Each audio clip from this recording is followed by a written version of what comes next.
Hi everybody, how's it going? Welcome back to Phoenix Wright Ace Attorney, where things are really starting to heat up quite considerably.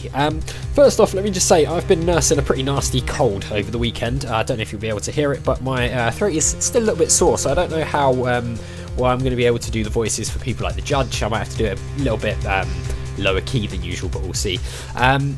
We're trying to prove that there was a second gunshot, right? If I remember correctly, so let's go ahead. Order! I will have order! ...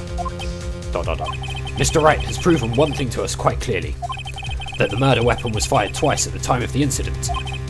However, as Mr. Von Karma says, the second bullet fired was not found. It is highly unlikely that the police merely overlooked this second bullet. Didn't we... Hang on, let's go into our records for a second. Maya took something from Von Karma in the lab thing, right?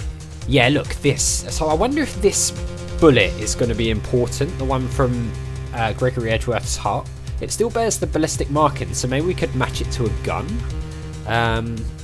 So maybe that's going to be key at some point, but let's see. Okay, so we read that. So all we have is the single bullet fired. I'm afraid I have to discount the defence's claim. I praise the judge for his wisdom in this matter. How did this happen? I don't believe that the second bullet didn't exist. Was I wrong? Have I been wrong about this whole incident? What are you doing, Nick? Why aren't you raising an objection? ... I'm sorry, Maya. What? It looks like I was wrong. Nick? If the second bullet wasn't there, then all my conjectures are for nothing. No! But you said you'd do it, Nick. You said you'd get Edgeworth declared innocent. ... I'm sorry. It's just, when I saw the photograph, I thought that 2 shots had been fired. I was so certain of it. I thought I'd won. I thought there was another person, someone else who fired the killing shot. But now, I was wrong to think it could be that simple. This case has stood unsolved for 15 years. Nick. Well, it seems that we have finally cleared up this incident. Only 1 bullet was found at the scene of the crime. That shot was fired by Miles Edgeworth. Precisely. I would like to ask one thing of Miles Edgeworth before passing my verdict. Have you been paying attention to the trial so far? Yes, Your Honour. Do you have any objections? No, I do not. So you killed your father, though that was not your intention? ... Yes, I did. ... Oh no, he's accepted the guilt. ... Very well. The statute of limitations on the murder of Gregory Edgeworth runs out today. Therefore, I must pronounce a verdict on the defendant today, right here. Right now. Indeed. Does anyone have any objections? I've been here before. It's just like my first day in court. There are so many things I know I should be saying, but my mind's gone blank. I can't find the words. Mr. Wright. No objections, I have an objection. See, here's the thing, right? He mentioned the first case and how he'd been here before. As far as I've been told, this was actually like the original final case of the game. I know they sort of added another one in, I believe, as part of the trilogy collection. So it kind of feels like the game's come full circle at this point. So I think, should we go for I have an objection? Because I feel like that would bring it back to where it all started. Objection! Why not? Your Honour. I object.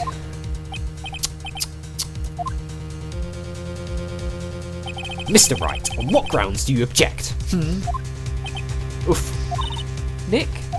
I don't know. His case is perfect. Oh no.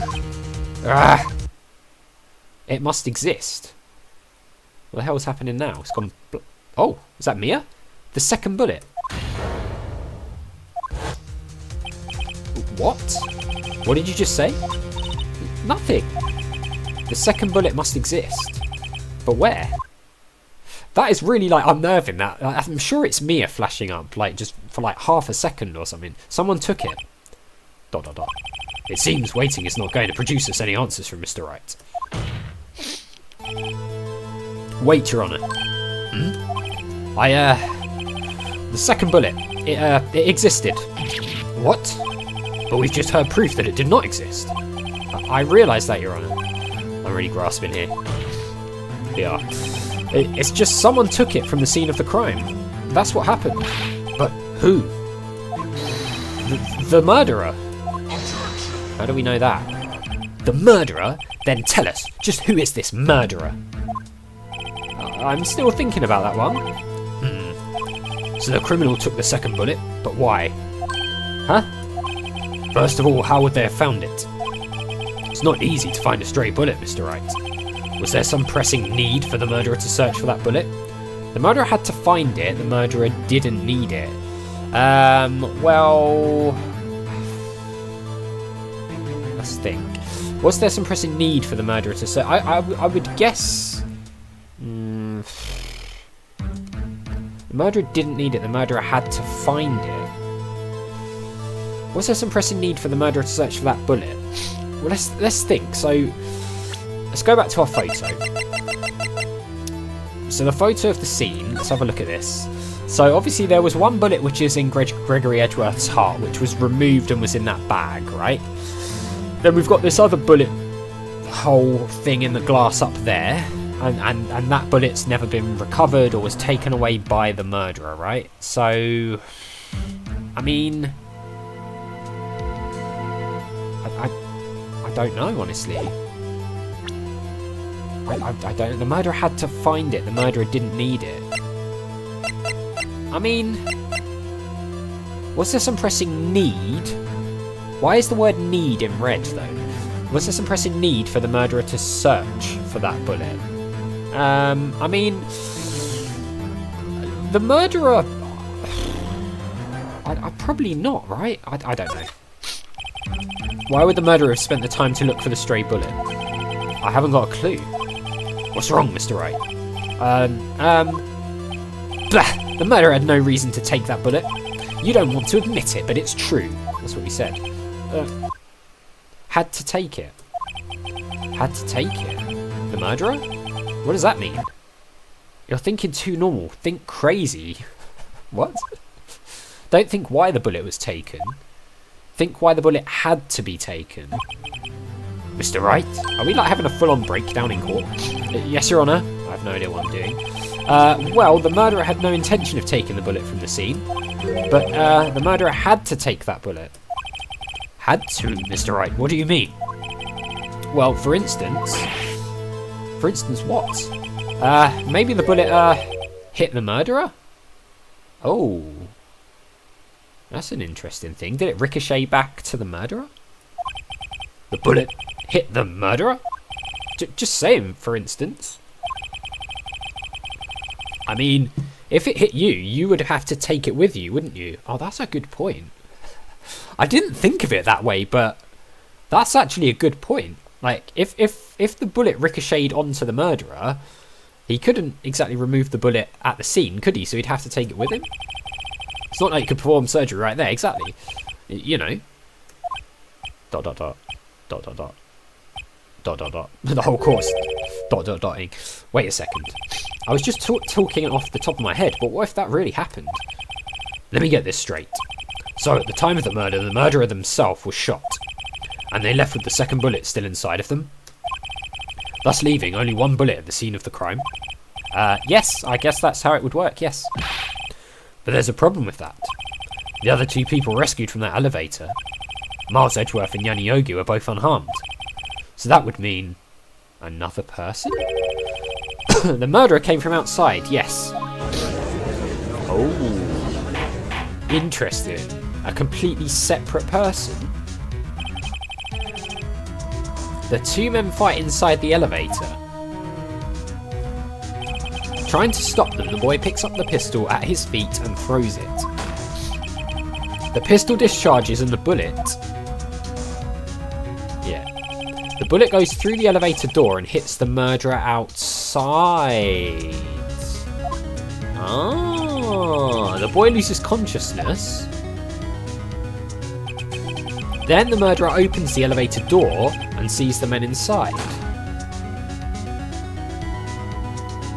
So, the question there would be then, was the murderer outside because he was going to go and commit the murder, or did the murderer come inside and commit the murder because he'd been shot? Mr. Wright, you are truly the most unpredictable defence attorney I've ever known. That's because we have help from beyond the grave, sir. I can tell you're grasping, yet I cannot deny the possibility of what you say. What are you saying? Don't deny it! Deny it! No one involved with the incident was wounded. There was no murderer. No one was wounded at the time of the incident. He's right. I can't think of anyone. Hey, Nick! Huh? I just thought of something really crazy. Crazy? Remember what Mr. Grossberg said yesterday? Gregory Edgeworth dealt a blow to his perfect trial record. Wow. It must have been quite a shock for Von Karma. He took a vacation for several months after that, he said. Did Von Karma do it? I mean, it would kind of make sense. Yes, an unusual event for the man. That was the first and the last vacation he's taken in his many years of prosecuting. Imagine if it was Von Karma when we brought him down.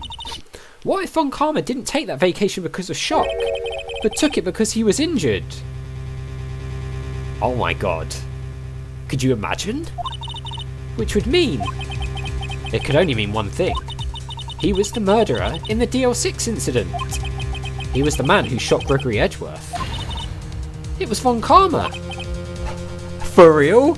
Oh, this is going to be absolutely wonderful if we can take him down, make him lose, and have him arrested for murder. I mean, that's like the complete set. The game can't be topped from there, as far as I'm concerned. Something wrong, Mr. Wright? You seem dazed. No, Your Honour. Well, you have indicated the possibility that the murder came from outside. Can you give us the name of your suspect? Sorry. Uh-oh. Should I come out and say it now? Say it now or save it for a better time? Ooh. That's tricky because I feel like if we say it now, that could potentially backfire on us. So I'll tell you what, let's consult our evidence before we do any of that. Have we got anything that could help us prove that? Because if we say his name, he's going to object straight away and say that, you know, blah blah blah, couldn't have been him, where's your evidence, so on and so forth. So, found in the victim's body, ballistic markings, so, I mean, the gun could potentially be key. This is the bullet from the one that happened at the lake, and we've also got this bullet here from Edgeworth's heart. So I don't know if there's a way of matching bullets or something. Let's have a look at this file again. Murder weapon was fired twice. Okay, no, I don't think there's anything there. Do you know what? Let's wing it. Let's wing it. See if we can like back him into a corner and make him slip up. Your Honour, there is a suspect. One lone suspect. ... He looks kind of like he knows what's coming here. Well, this is certainly interesting news. Very well, Mr. Wright. Who is your suspect? Do we have to... My hands are shaking. What? Von Karma. Von Karma? He's smiling. You mean the Von Karma, the prosecutor? The one standing right over there? Bah! You don't object? I see no need. Why honour this ridiculous outburst with my objection? Because you took a vacation for several months starting the day after the incident. Yet you pride yourself on a perfect record. Why would you take such a long vacation without any reason?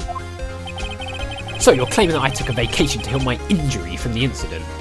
Well, I mean, you're literally saying that yourself, dude. Fascinating. Prove it. Now, I knew he was coming with that. I would have needed surgery, no? Where did I go under the knife at, Mr. Wright? Bring the doctor that operated on me. Have him testify. Nick, let's find out who his doctor is. It's no use. Edgeworth? I know Von Karma, perhaps too well. He's perfect. He wouldn't leave clues. He probably didn't undergo surgery. That would leave a doctor as a witness. Nobody's that perfect. So what, Nick? Did Von Karma pull the bullet out by himself? That's insane. No, he couldn't have. You can't just pull bullets out of yourself. ... Wait. What does that mean? that bullet has to be somewhere. But where? So we took that bullet, well, we say we. Maya took this bullet from him in the evidence room, right? I wonder if he has swapped the bullets, and that's what he was doing in the police records room, was taking the bullet that got removed from him and putting it into there so that nobody would ever find it. That is what I'm going with as my theory. But we're out of time and my voice is starting to struggle a bit, so we're going to have to do this in the next one. Sorry guys. So as always, thank you very much for watching. A big thank you to my patrons, Arcades Games, Wayne, Nate, Paul from the Phantom Fellows, Lyle, Hobo, Numinous, Kumadim, Paulione, Flossie the Sheep, JohnCon555, Chrissy, Paul James and Zolties. And I'll see you next time.